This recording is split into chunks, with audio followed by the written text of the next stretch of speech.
අපි සෞඛ්‍ය අමාත්‍යාංශයට ඇවිල්ලා සෞඛ්‍ය අමාත්‍යාංශයේ ලේකම්වරයාට ලිපියක් බාර දෙනවා. ඒ ලිපියේ අපි ඉල්ලා සිටින්නේ පහුගිය දවස්වල ඔන්ඩසිට්‍රෝන් හා කොඑමෙක්සිට්‍රෝව් කියන මේ ඖෂධ දෙක නිසා පුද්ගල මරණ ගණනාවක් සිද්ධ වුණා. මේ සම්බන්ධයෙන් විමර්ශනයක් කළා තියෙනවා මහනුවර ජාතික රෝහලේ බැක්ටීරියා අංශයේ උග්‍ර බැක්ටීරියා විෂ සහිත සංඝටක මේ ඖෂධවල අඩංගු වෙලා තියෙනවා කියලා උන් තීරණය කළා තියෙනවා. එතකොට මේ ඖෂධ ඉන්දියාවේ මාන් ෆාමසිටිකල් ආයතනයෙන් ගෙන්නලා තියෙන්නේ. මේ ගෙන්වීමේ වගකීම තියෙන්නේ PTC Holding කියන ආයතනය. මේකේ බෙන්රගම කියන බෙන්රගම ඇතුළු තවත් දෙනෙක් තමයි අධ්‍යක්ෂක ධූරයන් දරන්නේ. එතකොට අපි අහනවා මේ වන විට මේ විදිහේ ඖෂධ විෂවීමක් ලංකාවේ සිද්ධ වෙලා තියෙනවා. සිද්ධ වෙලා තියෙයි නම් මේ වන විට මාන් ෆාමසිටිකල් ආයතනයේ සියලුම ඖෂධ ලංකාවට ගෙන්වීම තහනම් කරලා තියෙනවද? අපේ උත්තරය තමයි නැහැ. එහෙම තහනම් කරලා නැහැ. ඖෂධ නියාමන අධිකාරිය ආනන්ද විජේවික්‍රම මහත්තයා නිකුත් කළා තියෙන්නේ මාන් ෆාමසිටිකල් ආයතනයේ තියෙන එන්නත් තහනම් කිරීමක් පමණයි. එන්නත් ගෙන්වීම තහනම් කළා තියෙනවා, අත්හිටවලා තියෙනවා. හැබැයි අනිත් බෙහෙත් ද්‍රව්‍ය තාමත් ගෙන්වනවා.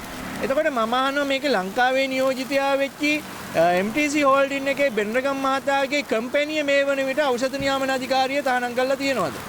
ඒ තහනම් කිරීමක් කළත් නැහැ. වුන් තාමත් බෙහෙත් ගෙන්වනවා. එතකොට මම අහන්නේ මේ මොහොත වෙන විට මේ අගතියටපත් වෙච්චි රෝගීන්ට යම් කිසි මුදලක් හෝ ඒ ප්‍රශ්නය වෙනුවෙන් සාධාරණයක් ඉෂ කරලා තියෙනවද? ඒකත් නෑ. සෞඛ්‍ය අමාත්‍යවරයෙක් ඉන්නවා, සෞඛ්‍ය අමාත්‍යාංශයේ ලේකම්වරයෙක් ඉන්නවා, ඖෂධ නියාමන අධිකාරියක් තියෙනවා. හැබැයි යුක්තිය සාධාරණේ ඉෂ වෙලා නැහැ. මේ යුක්තිය සාධාරණේ ඉෂ වෙන්න හේතුව තමයි එකක් විදියට මම දකින්නේ මේ රටේ නිවැරදි සෞඛ්‍ය කළමනාකරණයක් තාමත් නැහැ.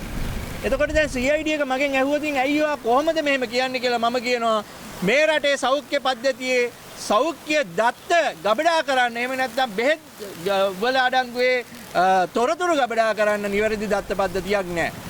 අපිට මතකයි එපික් ලංකා ආයතනය මේ දත්ත පද්ධතිය විනාශ කළා. ඒ විනාශ කිරීම විනාශ වෙලා ගිහිල්ලත් අවුරුදු ගණනාවක් වෙනවා. තවත් මේ වන විටත් දත්ත පද්ධතියක් මේ සෞඛ්‍ය ශේෂ්ත්‍රයේ නැහැ. ඖෂධ නියාමන අධිකාරිය ගන්න ඕනි ප්‍රධානම තීරණයක් වගකීමක් සෞඛ්‍ය අමාත්‍යවරයා ගන්න ඕනි ප්‍රධානම තීරණයක් වගකීමක් මේ රටට අවශ්‍ය දත්ත පද්ධතියක් හදන එක ඒක තාම නැහැ. එතකොට මේ රටේ පිටරටින් එන දැන් බ්‍රිටිෂ් ෆාමකෝපියාව වේවා ඉන්දියන් ෆාමකෝපියාව වේවා මොන ෆාමකෝපියා එකකින් හරියන ඖෂධයක් ලංකාවේ අපිට පුළුවන්ද මේක නිවැරදි ආකාරයට තියෙනවද කියලා විමර්ශනය කරන්න. මේක විමර්ශනය කරනවා නම් කරන්න ඕනේ ඖෂධ නියාමන අධිකාරියේ රසායනාගාර තුල. මේ රසායනාගාරවල පහසුකම් තියෙනවද? නෑ. මොකොත් නෑ. එතකොට මේ ආණ්ඩුවක් තියෙන්නේ මොකටද? මේ නෑ කියන දේවල් ටික ඔව් කියලා කියවන්න.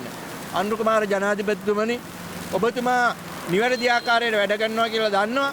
හැබැයි ඔබතුමාට මේ වටේ ඉන්න අර කතාවක් කියනවනේ වටපඩයෝ කියලා. ඔය වටපඩයෝ මේක කරන්න ඉඩ දෙන්නේ නැද්ද? මේ නෑ කියලා අද දවසේ මම නෑ කියපු ටිකට කවදාද අපිට ඔව් කියලා අහන්න පුළුවන් වෙන්නේ? මේ රජය තියෙනකම් මේ අවුරුදු 5ට කලින් අපිට ඔව් කියලා අහන්න පුළුවන්ද? අපි ඉල්ලා සිටින්නේ වෙන මොකවත් නෙමේ සිවිල් ක්‍රියාකාරකයන් විදියට අපි අද දවසේදී නෑ කියපු ටිකට ඔව් කියන උත්තරේ සතියකින් දෙකකින් දෙන්න පුළුවන් නම් ජනාධිපතිතුමනි ඔබයි වැඩ.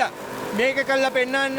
ඒ වගේම අගතියටපත් වෙච්ච මේ කට්ටියට දෙයියනේ මොකක් හරි සාධාරණයක් ඉෂ්ට කරලා දෙන්න. කෝටි ගණන් ලාභ ලබන්නේ මේ ඖෂධ කම්පැනි වලින්.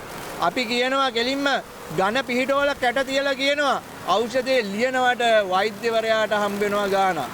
එතකොට මේ වෛද්‍යවරුන් ගාව බෙහෙත් තියෙනවා. ඒ බෙහෙත් වලට අර ෆාමසි වල තියෙන නියාමනය නැහැ. ඕන විදිහකට විකුණන්න ඉඩ දීලා තියෙනවා.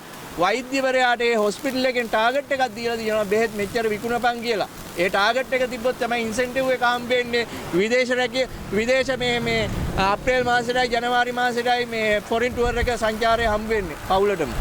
ඉතින් කරුණාකරලා කියනවා මෙතන මාෆියාවක් තියෙනවා කියන එක අපි දන්නවා පැහැදිලි. මේක නැති කරන්න තමයි අපි දිවිහිමියෙන් කතා කරන්නේ. මේ සිවිල් ක්‍රියාකාරීකව අද දවසේදී ඇවිල්ලා තියෙන්නේ ඒකට. ඉතින් මේ සාධාරණ ඉෂ්ට කරන්න කියන එක තමයි අපි අද දවසේදී ඉල්ලා සිටින්නේ. වහන්න ලෑස්ති වෙන්න එපා මේ දේශීය නියෝජිතයා. දේශීය නියෝජිතයා හෝ මැදිහත් වෙලා මේ මැරිච්ච රෝගීන්ට සාධාරණයක් ඉෂ්ට කරලා දෙන්න කියන එක තමයි අපි ඉල්ලා සිටින්නේ. අමාත්‍යාංශය ඇතුළට ගිහිල්ලා මොකක්ද බලාපොරොත්තු? අපි කෙලින්ම අපේ ලිඛිතව අපි බාර දෙනවා. ලියුම බාර දෙන්නේ අමාත්‍යාංශයේ ලේකම්තුමාට තමයි බාර දෙන්නේ.